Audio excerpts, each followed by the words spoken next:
ఉద్యమంలో నాలాంటి యువకులు ఎంతో మంది పార్టిసిపేట్ చేశారు, నేను కూడా పార్టిసిపేట్ చేశాను. అయినా ఆ రోజు ఎంతో ఉద్యమం చేసినా ఆనాడు ఉన్నటువంటి పరిస్థితులలో కాలేదు.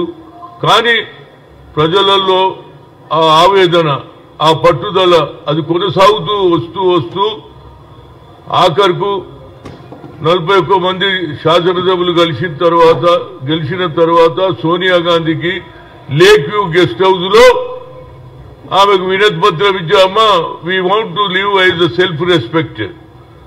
మేము ఈ ఆందోళన పెత్తనంలో ఉండలేము, మా సెల్ఫ్ రెస్పెక్ట్ బతకాలన్నది, మా బతుకు మేము బతుకుతామని అప్పటి నుంచి కొనసాగుతుంటే ఎప్పుడైతే చూసిండో 41 మంది సంతకాలు పెట్టగానే కేసీఆర్ కూడా ఆలోచన వచ్చింది, అరే ఇక ఇది కార్యక్రమం బాగుంది, కాంగ్రెస్ కూడా 41 మంది శాసనసభ్యులు సంతకాలు చేసి సోనియా గాంధీకి ఆయన ఉద్యమం పెట్టాడు.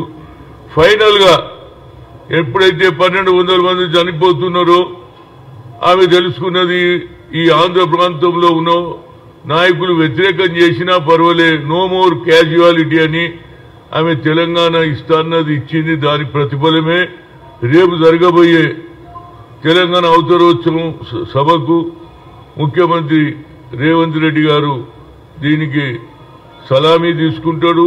అదేవిధంగా ఫ్యూచర్లో ప్రభుత్వానికి ఎలాంటి బడుగు బలైన వర్గాలకు సోనియా గాంధీ ఆదేశాలు, రాహుల్ గాంధీ ఆలోచనలను ఇంప్లిమెంట్ చేయడమే కాకుండా 6 డిక్లరేషన్ కూడా డిక్లరేషన్ చేస్తారు. దీనికి సోనియా గాంధీ గారు కూడా తుక్కుగూడలో బహిరంగ సభలో మాట్లాడింది. మళ్లీ ఎల్బీ స్టేడియంలో ఏ దినమైతే గెలిచిన తర్వాత ముఖ్యమంత్రి హోదా తీసుకునేటప్పుడు అప్పుడు కూడా ఈ 6 డిక్లరేషన్ చెయ్యాలని చెప్పింది. కానీ కొన్ని కారణాల వల్ల ఆమె డాక్టర్ల అడ్వైజ్ అనుకో ఆమెకు అక్కడ బాగా ఎండలు ఉన్నది, నేను నాగ్పూర్లో చూసినా 50 దాటిందని.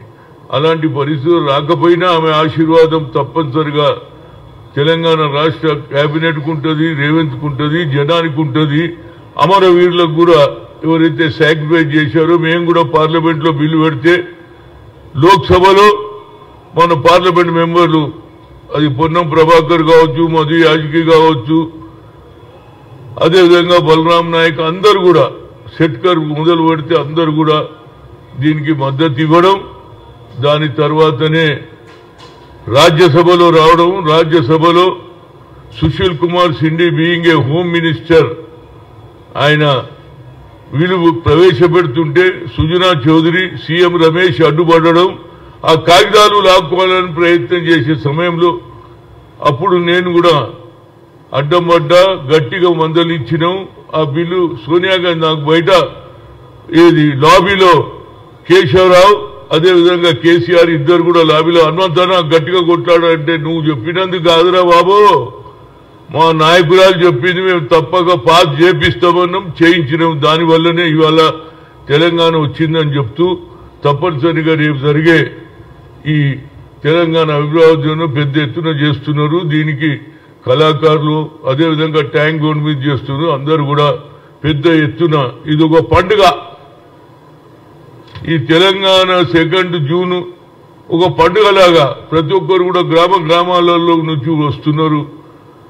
కళాకారులు మన తెలంగాణ సంస్కృతి వంటకాలు కూడా మరి పెడుతున్నారో లేదో, పేరు బూటి, తలకాయ కూర అన్ని ఇవన్నీ ఉంటాయి రేపు ఏది పెట్టేది. అదేవిధంగా కళాకారులు కూడా మంచి నృత్యాలు, మన తెలంగాణ జానపద కల్చరు, ఇది దుర్గామాత, మనం పోచమ్మ, ఇవన్నీ కూడా ఆటలు, అదే కూడా లంబాడోలు వాళ్ళ కల్చర్ ఇవన్నీ ఉంటాయి. దీనికి అందరూ ఎక్కువగా రావాలని చెప్తూ లాస్ట్ లో నాది ఒక రిక్వెస్ట్ ఉందండి. నరేంద్ర మోడీకి ఒక లెటర్ రాసిన, ఇవాళ నేను పంపించిన, ఆమెకు రాసిన, నిర్మలా సీతారాం కూడా పంపించిన. నరేంద్ర మోడీ పేదవాళ్ళ గురించి చాలా చేసినా అని చెప్తుండే, ఇక్కడే అర్థమైపోతుంది. ఆయన డిమానిటైజేషన్ చేశాడు, 2 కోట్ల ఉద్యోగాలు వేయలే, దాని తర్వాత డిమానిటైజేషన్ చేసి బ్లాక్ మనీ అని 2000 నోట్లు ప్రింట్ చేసిండు. దాని ద్వారా ఎక్కువ బ్లాక్ మనీ ఆగిపోయింది, మళ్ళా దాన్ని కూడా తీసేసిండు. ఆఖరికి మా పరిస్థితి ఎట్లొచ్చిందంటే కూరగాయల దగ్గరికి పోయి కొత్తిమీర పుదీనా కొనాలి అని 10 రూపాయలు అడిగితే లేవు, అసలు బ్యాంకులోనే లేవు 10 రూపాయల నోట్లు. పేదవారికి ఉపయోగపడే నోట్లు కూడా తయారు చేయలే.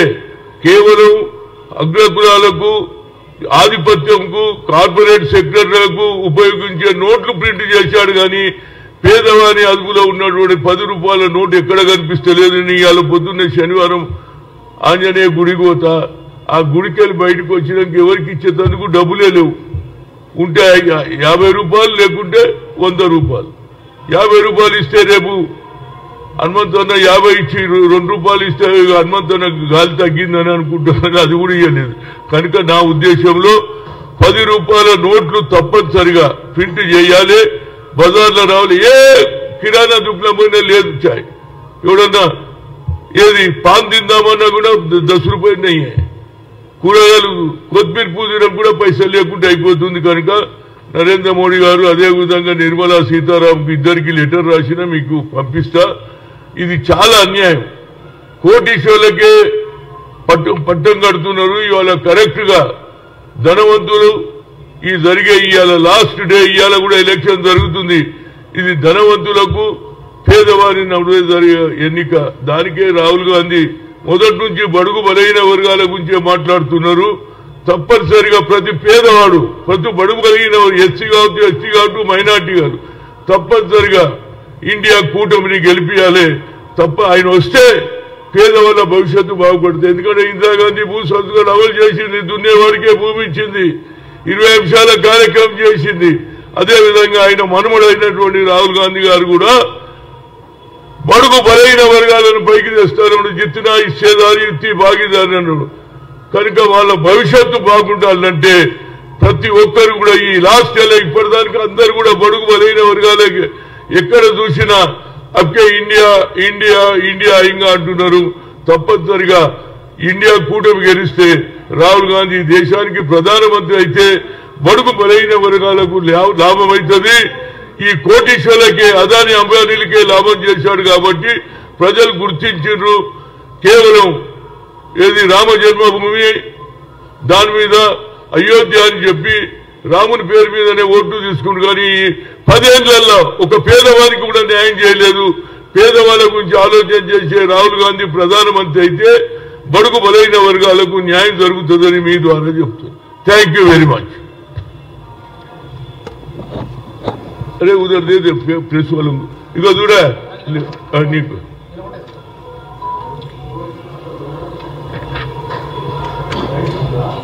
फोटो दे ले भाई, ले फोटो, अरे फोटो తీసుకో.